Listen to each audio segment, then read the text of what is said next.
Movie के start होते ही एक मॉडल किम्बरली को दिखाया जाता है जो रियलिटी शो शूट करने के लिए वेस्ट वर्जीनिया के जंगलों में जा रही थी। उस वक्त वो अपने मैनेजर से कॉल पे बात कर रही होती है जो उसी लोकेशन बता रहा था। उसके सामने दो रास्ते आ जाते हैं। उसका मैनेजर उसे पेपर फैक्ट्री वाले रास्ते को चूज करने का कहता है और वो उसी तरफ अपनी कार लेकर चल पड़ती है। उस रास्ते पर आते ही उसकी कॉल कट जाती है। वो मोबाइल देखती है तो वहाँ पर नो सिग्नल होता है। मोबाइल देखते हुए अचानक से उसकी गाड़ी के सामने एक आदमी आकर बुरी तरह टकरा जाता है। वो बहुत घबरा जाती है और गाड़ी से उतरकर उसे देखने जाती है और साथ साथ ये प्रे कर रही होती है कि वो मरा ना हो। वो देखती है कि वो मरा नहीं है, उसमें अभी भी कुछ सांसें बाकी थी और वो उसकी हेल्प करना चाहती थी। लेकिन जैसे ही वो उसके पास आती है वो अचानक से उसे झपट कर पकड़ लेता है। वो उसके नीचे वाले होंठ पर बुरी तरह काट कर उसे अलग ही कर लेता है और उसके होंठ को कच्चा चबा जाता है। किम्बरली दर्द से तड़प रही होती है और वो वहाँ से भागने की कोशिश करती है, लेकिन सामने से एक और म्यूटेंट आकर उसके सामने खड़ा हो जाता है जो उसे पकड़ लेता है और वो म्यूटेंट थ्री फिंगर था। वो किम्बरली को बिल्कुल सीधा खड़ा करके एक कुल्हाड़ी से उसके दो टुकड़े कर देता है। वो दोनों उसकी बॉडी का एक एक पार्ट पकड़ के वहाँ से चले जाते हैं और ये सीन काफी डिस्टर्बिंग है। इसके बाद हमें रिटायर्ड कर्नल जिसका नाम डेल मर्फी होता है उसे दिखाया जाता है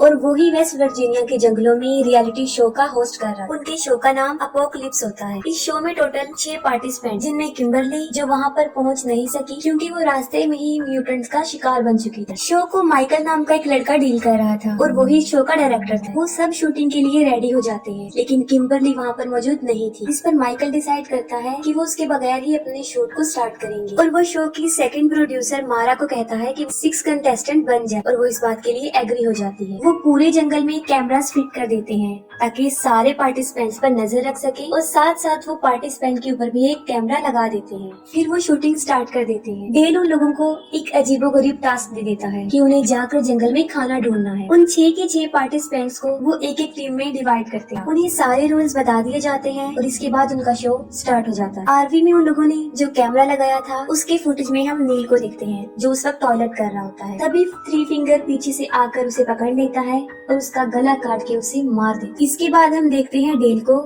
जो जंगल में खड़ा उस गेम को सेटअप कर रहा होता है और जब वो वापस आता है कि किसी ने उसके एटीवी को तीर मारकर उसके टायर को पंचर कर दिया है। इसके बाद उस पर भी कोई तीरों से वार करना शुरू कर देता है लेकिन वो खुद को बचाकर दरख्त के पीछे छुप जाता है। लेकिन सामने से थ्री फिंगर उस पे कुल्हाड़ी फेंकता है। वो कुल्हाड़ी से बच जाता है और अपना चाकू निकालता है और थ्री फिंगर की तरफ फेंकता है जो सीधा जाकर उसके सीने में लगता है। लेकिन थ्री फिंगर को उसका जरा भी असर नहीं होता और वो चाकू पर लगे अपने ही खून को लीक करता है और अचानक से वहाँ पर एक और म्यूटेंट आता है जो डेल को पीछे से मारकर बेहोश कर देता है। दूसरी तरफ माइकल जो टीम ए को शूट कर रहा होता है जो अपने चैनल को फेमस करने के लिए दुनिया को सर्वाइवल के अलावा और भी बहुत कुछ दिखाना चाहता था। लेकिन जेक इस बात से इनकार कर देता है। वो कहता है कि मैं ऐसा कुछ नहीं करूंगा क्योंकि मेरी फैमिली ने भी ये शो देखना है और ये कहकर वो वहाँ से चला जाता है। लेकिन इलीना ये मौका गंवाना नहीं चाहती थी और वो चाहती थी कि वो शो में सबसे ज्यादा नजर आए और इसीलिए वो माइकल को लालच देती है। नीना और मारा को एक टास्क मिलता है और वो टास्क ये था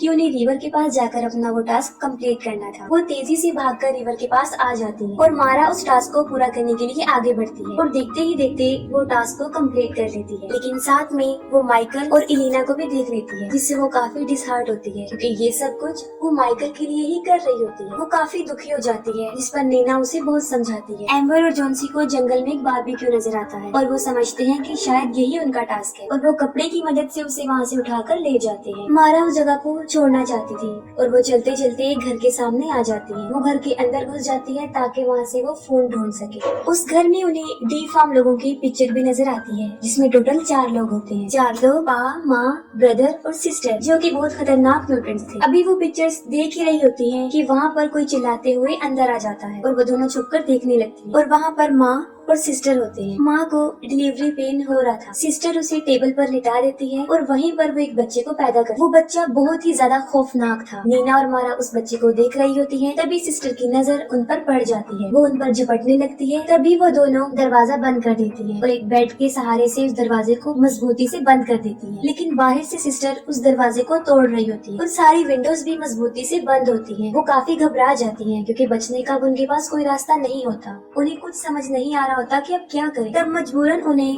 उनके टॉयलेट पिट से बाहर आना पड़ता है। वो दोनों अपनी जान बचाकर तेजी से वहाँ से भाग रही होती है, लेकिन पा उन्हें देख लेता है। वो एक कुल्हाड़ी उनकी तरफ फेंकता है जो सीधा आकर मारा के सर पर लग जाती है। नीना उसे बचाने के लिए वहाँ पर नहीं रुकती और भाग जाती है। पा वहाँ पर आकर मारा के सर से वो कुल्हाड़ी निकालता है और नीना के पीछे चला जाता है। नीना वहाँ पर छुपी होती है और वो अपनी जान बचाने की बहुत कोशिश करती है। दूसरी तरफ माँ ट्रक लेकर पा को वहाँ से लेने आती है और ट्रक के ऊपर उसने मारा को भी बांधा होता है। वो उसकी उंगली को चबाकर दूर फेंक देती है और वो उंगली सीधा जाकर नीना के पास गिर जाती है। नीना बड़ी मुश्किल से अपने मुंह पर हाथ रख के अपना मुंह बंद करने की कोशिश करती है और जब वो लोग वहाँ से चले जाते हैं तब नीना भी वहाँ से भाग जाती है। माइकल वहाँ से निकलकर हार्वी की तरफ चला जाता है और पीछे से एलिना अकेली रह जाती है। ब्रदर छुपकर काफी देर से एलिना को देखता होता है। इतनी देर में सिस्टर भी वहाँ पर पहुँच जाती है और वो उसे देखकर जेलस होती है और ब्रदर को पीटना शुरू कर देती है। एलिना वहाँ से भाग रही होती है कि सिस्टर एक चाकू लेकर उसके पीछे पड़ जाती है। वो उसकी कमर में बहुत ज्यादा चाकू मारती है और उसे इतना जख्मी कर देती है कि उसकी स्पाइन तक नजर आने लगती है और वो मौके पर ही मर जाती है। डेल को जब होश आता है तो वो देखता है किसी ने उसे उल्टा लटकाया हुआ। थ्री फिंगर उसके सामने खड़ा होता है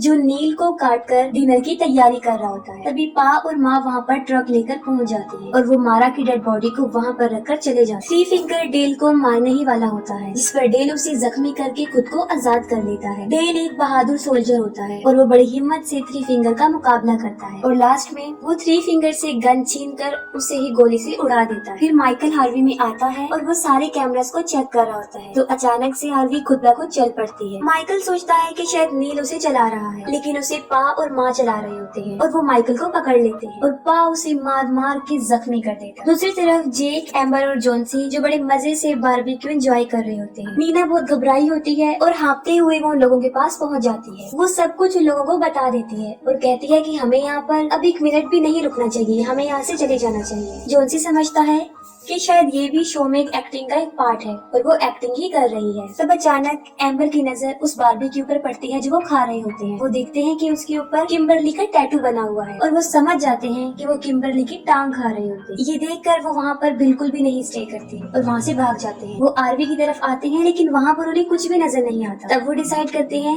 कि हमें अपनी जान बचाने के लिए पेपर मिल की तरफ भागना होगा। डेल को भी वो घर मिल जाता है और उस घर में उसे मेनार्ड मिलता है। मेनार्ड मूवी के फर्स्ट पार्ट में गैस स्टेशन का मालिक होता है। डेल वहाँ अपने जख्मों पर टांके लगा रहा होता है और मेनार्ड उन्हें इन म्यूटेंट्स के बारे में बताता है। वो उसे बताता है कि ये म्यूटेंट्स इनब्रीडिंग और पेपर मिल से निकलने वाले केमिकल वेस्ट की पैदावार है। और जैसे ही उसे पता चलता है कि डेल ने थ्री फिंगर को मार दिया है, वो उस पर अटैक कर देता है और साथ में वो कहता है कि थ्री फिंगर मेरा बेटा था। डेल वहाँ पे एक पड़ा हुआ एक डायनामिट उठाता है और उसे मेनार्ड के पीछे लगा देता है, जिससे एक बहुत बड़ा ब्लास्ट होता है और मेनार्ड के टुकड़े टुकड़े हो जाते हैं। इसके बाद डेल उन म्यूटेंट से लड़ने की तैयारी करता है और सारे इंस्ट्रूमेंट इकट्ठे कर लेता है। वो चारों उस मिल को ढूंढ रहे होते हैं। तब जंगल से उन्हें किसी के चिल्लाने की आवाज आती है और वो ब्रदर और सिस्टर होते हैं और जब वो दोनों उन्हें देखते हैं तो वो उनके पीछे पड़ जाते हैं। नीना यहाँ पर भी खुदगर्जी का मुजाहिरा करती है और वो वहाँ से तीनों को छोड़कर भाग जाती है। वो तीनों उनका मुकाबला करते हैं, उनसे लड़कर उन्हें मारते भी हैं और वहाँ से भाग जाते हैं। नीना भागते भागते एक गड्ढे में गिर जाती है और वो बाहर आने की बहुत कोशिश करती है लेकिन अंदर ही फंस जाती है। नीना एक सेल्फिश लड़की होती है, वो सबको मुसीबत में छोड़कर भाग ही चुकी थी, लेकिन फिर भी जैक उसे ढूंढने का फैसला करता है। वो एम्बर और जोन्सी को कहता है कि तुम दोनों मिल की तरफ चले जाओ, हम वहीं पर मिलेंगे, और खुद वो नीना को ढूंढने चला जाता है। नीना की चीख सुनते हुए वो उसकी हेल्प के लिए भागता है। वो उसे ढूंढकर उसे बाहर निकालने में कामयाब हो जाता है, लेकिन उसे बचाते हुए उसका शोल्डर डिसलोकेट हो जाता है। वहाँ पर उन्हें ट्रक की आवाज सुनाई देती है और वो वहाँ से भाग जाते हैं। भागते भागते वो ऐसी जगह पर पहुँच जाते हैं जो आखिरी किनारा होता है और उसके नीचे रिवर होता है। इतनी देर में सिस्टर भी वहाँ पर पहुँच जाती है और उन पर गोलियां चलाना शुरू कर देती है। उन लोगों के पास बचने का और कोई रास्ता नहीं होता और वो रिवर में ही कूद जाते हैं। एम्बर और जोन्सी भाग रहे होते हैं और जोन्सी एक ट्रैप में फंस जाता है। एम्बर उसे बचा रही होती है और वो खुद भी इस ट्रैप में फंस जाती है और इतनी देर में पा और ब्रदर भी वहाँ पर पहुँच जाते हैं। पा उन लोगों के ऊपर अभी निशाना बना ही रहा होता है तो वो ब्रदर को मौका देता है। ब्रदर एक ही तीर से उन पर वार करके उन्हें मार देता है। नीना और जैक बड़ी मुश्किल से मिल की तरफ पहुँच जाते हैं और वहाँ पर एक अलमारी में उन्हें एक स्केलेटन मिलता है जो एक छोटी बच्ची का होता है। नीना उसे देखकर बहुत डर जाती है और वो सोचती है कि शायद ये बच्ची भी इन म्यूटेंट से बचकर यहाँ पर छुपी थी और इन इंतजार करते करते वो वहीं पर ही मर गई। डर की वजह से नीना वहाँ से भागने लगती है, लेकिन जेक उसे पकड़ लेता है और कहता है कि जॉन्सी और एम्बर यहाँ पर आने वाले हैं, हमें उनका वेट करना चाहिए। वहाँ वो देखती हैं कि विक्टिम्स की बहुत ज्यादा गाड़ियाँ खड़ी हुई थी, जो तादाद में बहुत ही ज्यादा थी, और वहाँ पर उनकी आरवी भी खड़ी, जिसमें माइकल की मुसलसल चिल्लाने की आवाजें आ रही। वो दोनों उसे बचाने के लिए आगे बढ़ते हैं। जब जेक अंदर जाता है तब वो देखता है कि माइकल लाइव आ रहा है और माँ उसे बड़ी बेरहमी से मार देती है। इस पर जेक समझ जाता है कि ये उनके लिए बिछाया गया एक ट्रैप है, लेकिन अब वक्त गुजर चुका था और वो दोनों उन दोनों को भी पकड़ लेते हैं। नीना जब होश में आती है तब वो देखती है कि किसी ने उसे डाइनिंग टेबल के सामने बांधा हुआ है और जेक को भी सामने लटकाया हुआ है। तब उस फैमिली का डिनर का टाइम होता है और डिनर करने से पहले वो सब प्रे करते हैं। ब्रदर जबरदस्ती नीना के मुंह में खाना डालता है और यहाँ पर हमें पता चलता है कि वो फैक्ट्री ही असल में उनका घर था। माँ एक ग्राइंडर में बचे हुए बॉडी के वेस्ट पार्ट फेंक देती है और वहीं पर डेल उसे छुपकर देख रहा होता है। डेल बाहर आ जाता है और उसकी मूवमेंट से आवाज पैदा हो जाती है, जिससे उन सबको पता चल जाता है।